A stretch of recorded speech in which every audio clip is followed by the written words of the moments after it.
Kita semua tahu kalau PSSI juga sedang mengupayakan seorang Mitchell Baker. Ini yang satu ini bukan Mitchell Baker. Untuk saat ini, ia tercatat sebagai pemain andalan di klub Ligue 1 Prancis, Lille. Nah, dari CV-nya, ini pemain pernah main di tim-tim ternama seperti Bayer Leverkusen, Atalanta, PSG, serta Ajax.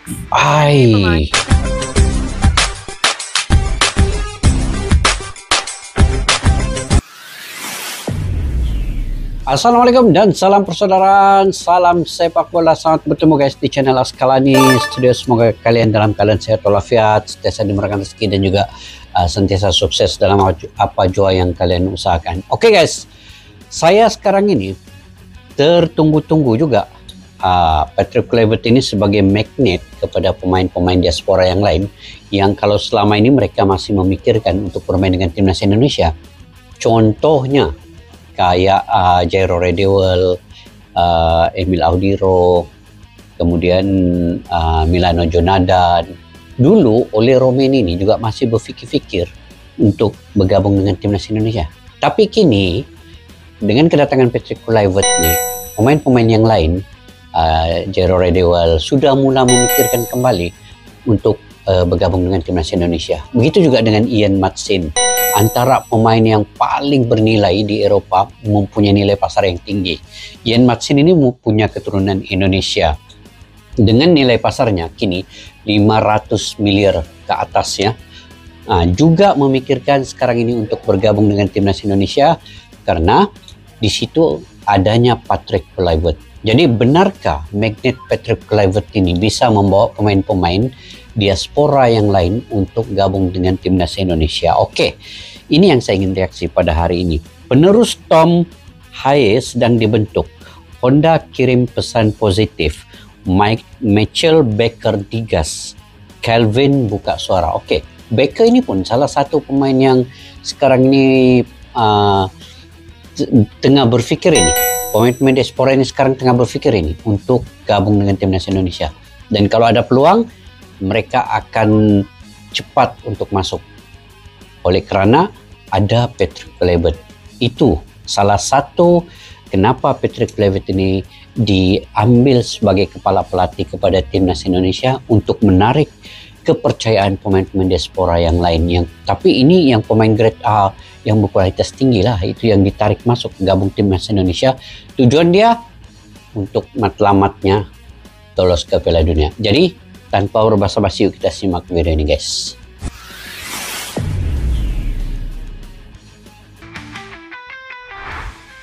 Tidak berlebihan rasanya kalau kita dengan bangga bilang Indonesia adalah negara yang cinta dan suka banget sama yang namanya sepak bola. Dan kecintaan publik tanah air terutama untuk timnas semakin bertambah seiring berkembangnya tim nasional ke arah yang lebih baik. Ya, besarnya rasa cinta kepada sepak bola secara tak langsung juga berdampak pada semua insan yang terlibat, termasuk dengan para pemain diaspora yang ibarat kata baru sebentar jadi WNI udah langsung jatuh hati. Nah, dalam fase transisi pergantian pelatih yang ada, pastinya akan ada banyak hal yang berubah. Dan semua juga mengerti jika kekuatan timnas Indonesia masih akan terus bertambah, entah itu melalui program naturalisasi atau memanfaatkan bibit-bibit muda, khususnya dari timnas U20 atau mungkin U17.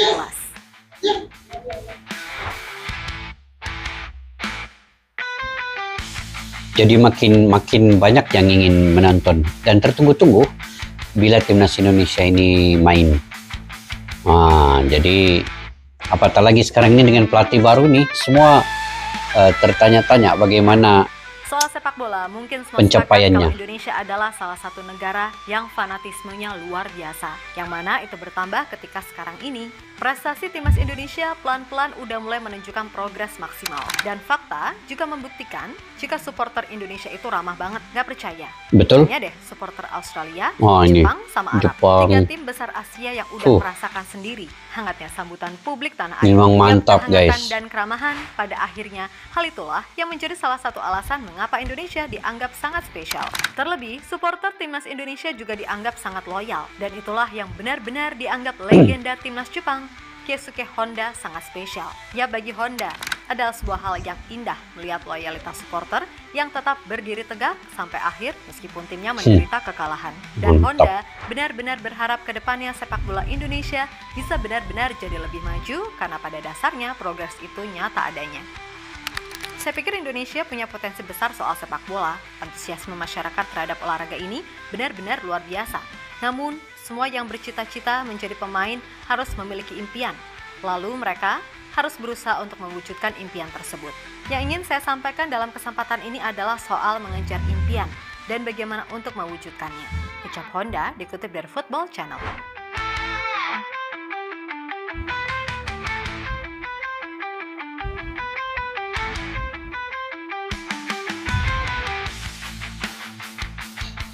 Kalian kalau ada info terkini bila pengambilan sumpah WNI ya untuk pemain diaspora oleh Romeni dan lain-lain, kalau ada dia punya perkabaran nanti kalian komentar ya, mungkin ada info yang terdekat ini daripada kalian yang tahu.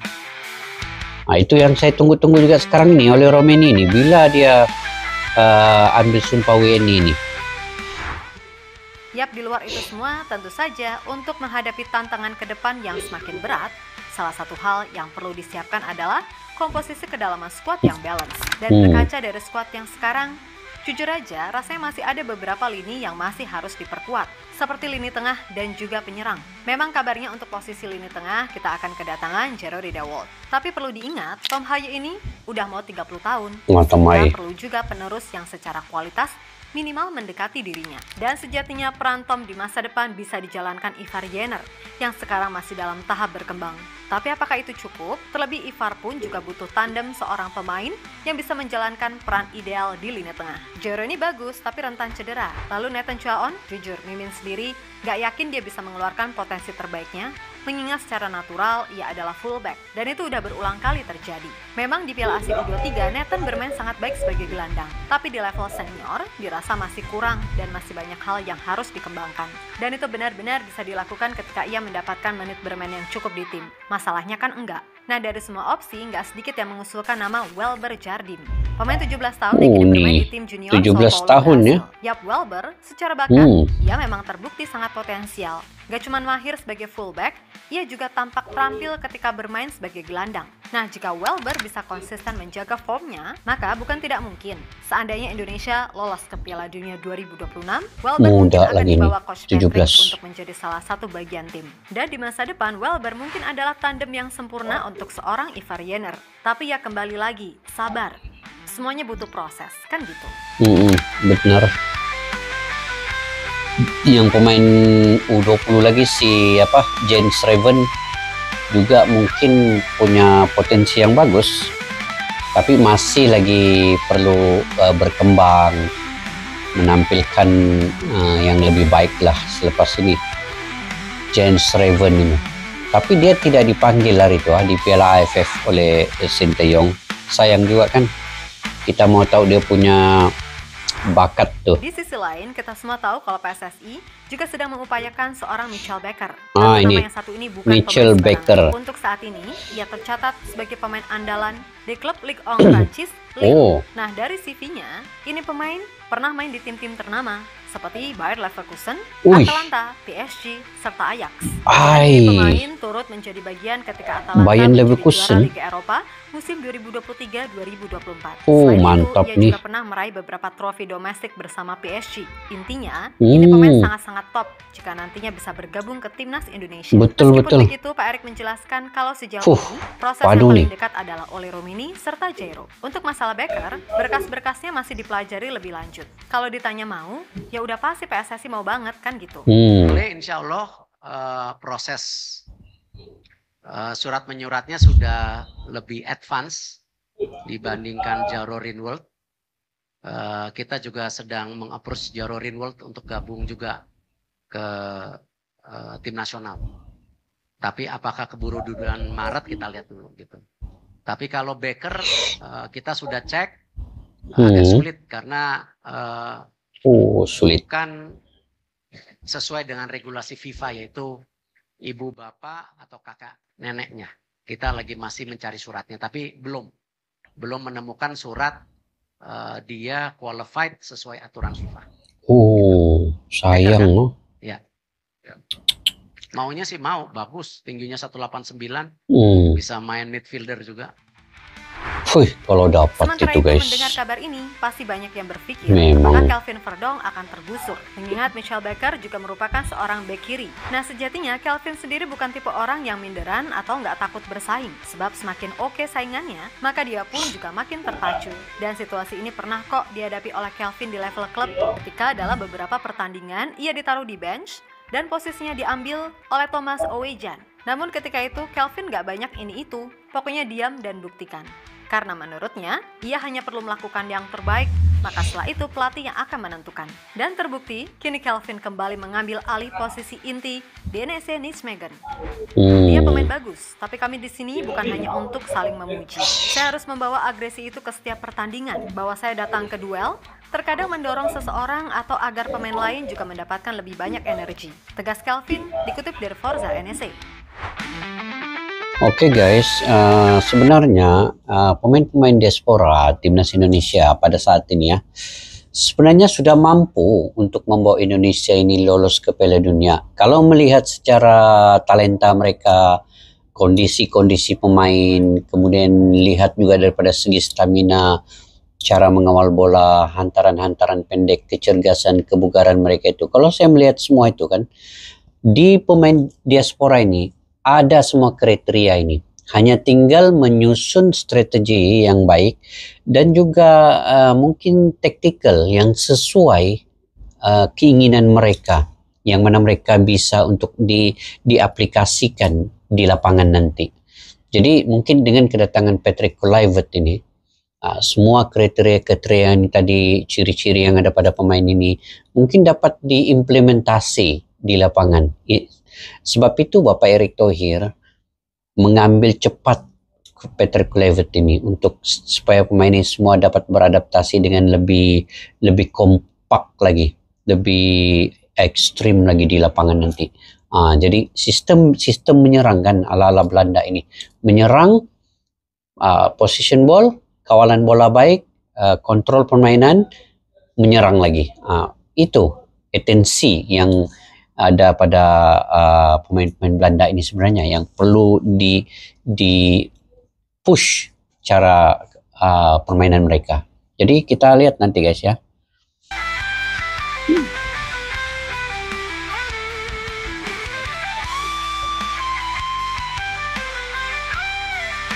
Kalau setakat Australia, Bahrain, China, Arab Saudi itu mungkin bisa dilepasi ya oleh ini timnas Indonesia. Mungkin Jepang lah, dia ada, memang kita tahu Jepang ini tim yang punya pengalaman karena lebih separuh daripada pemainnya, mungkin 15 ke 16 pemain Jepang ini bermain abroad di luar negeri ya. Jadi mereka memang sudah punya pengalaman yang luas dalam sepak bola antarabangsa Jepang nih.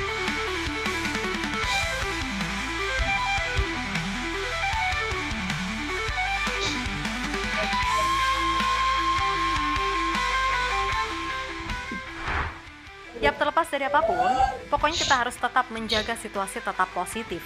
Minimal jika belum menumbuhkan kepedulian pada sepak bola Indonesia secara keseluruhan, setidaknya gairah menonton timnas itu meletus lagi setelah sekian lama. Terutama saat kita mengalami fase gelap yang menyedihkan itu, walah publik benar-benar malas sumpah. Jangankan nonton, bahasa aja ogah gitu kasarannya. Untuk itu, yuk sama-sama jaga timnas kita biar kedepannya makin gayeng, kan gitu. Dan perihal soal tambahan kekuatan, Mimin percaya pasti PSSI serta jajaran pelatih akan melakukan yang terbaik, tanpa melupakan soal perbaikan liga serta pembinaan. Nah, soal Michelle Becker gimana?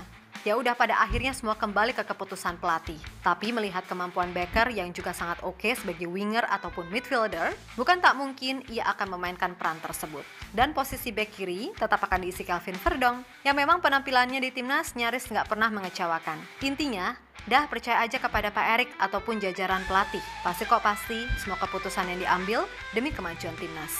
Maka dari itu, kita tinggal dukung dan doakan saja. Kritik apa yang perlu dikritik tapi tidak menghujat, dan puji apa yang perlu dipuji tapi nggak alay. Kan gitu, oke? Benar. Kita Garuda. Oke guys, kalau melihat kepada situasi dan keadaan sekarang timnas Indonesia ini, makin banyak fans ataupun supporter Indonesia, sama ada di Indonesia ataupun di luar daripada Indonesia ini, tertunggu-tunggu perlawanan besar yang melibatkan timnas Indonesia. Betul kata admin ini, kalau dulu kan fans ini dia agak ada berkira-kira lagi lah mau nonton ke stadion atau tidak, karena tiada yang sesuatu yang menarik sebagai magnet untuk kita menonton bola.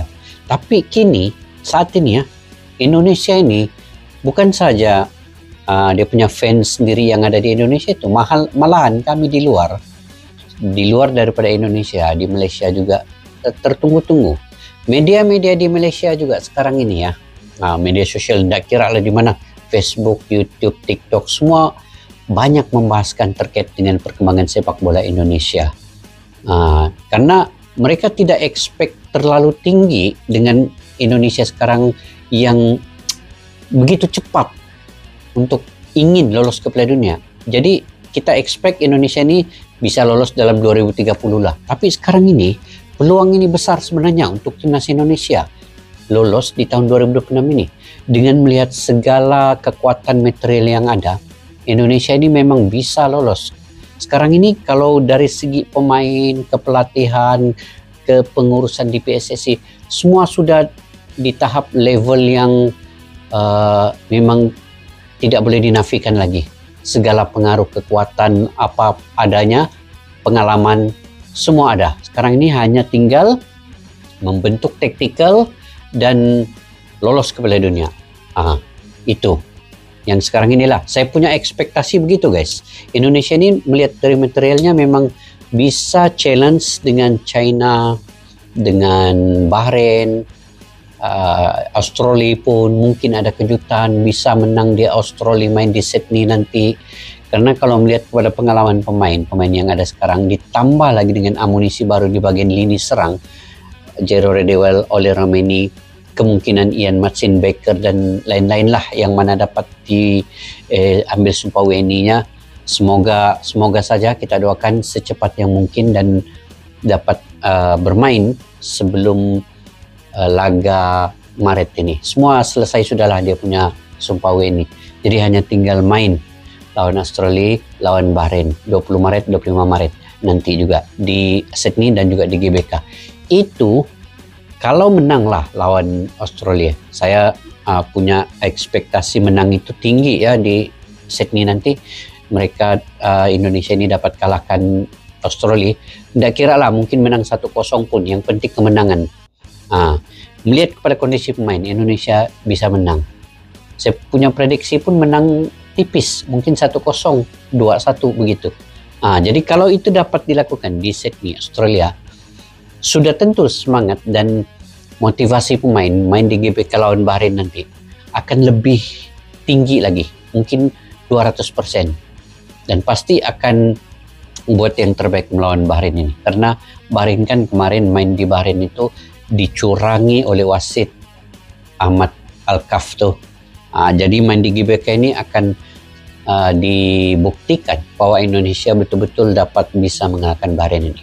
Jadi kalau 6 poin itu dapat guys, insya Allah Indonesia lolos ke Piala Dunia. Jadi sama-sama kita doakan. Bagaimana menurut kalian terkait dengan suasana keadaan sekarang yang ada di timnas Indonesia? Mampukah mereka dibawa kepemimpinan baru, kepelatihan baru ini? Kalian komentar di ruang kolom di bawah. Sampai kita jumpa lagi. Assalamualaikum warahmatullahi wabarakatuh. Bye-bye. Askalani Studio untuk kita channel yang bereaksi tentang apapun yang ada di Indonesia, channel YouTube dari Malaysia di Askalani Studio. Jika mau tahu tentang Indonesia, ayo like and subscribe channel kami Askalani Studio. Askalani Studio.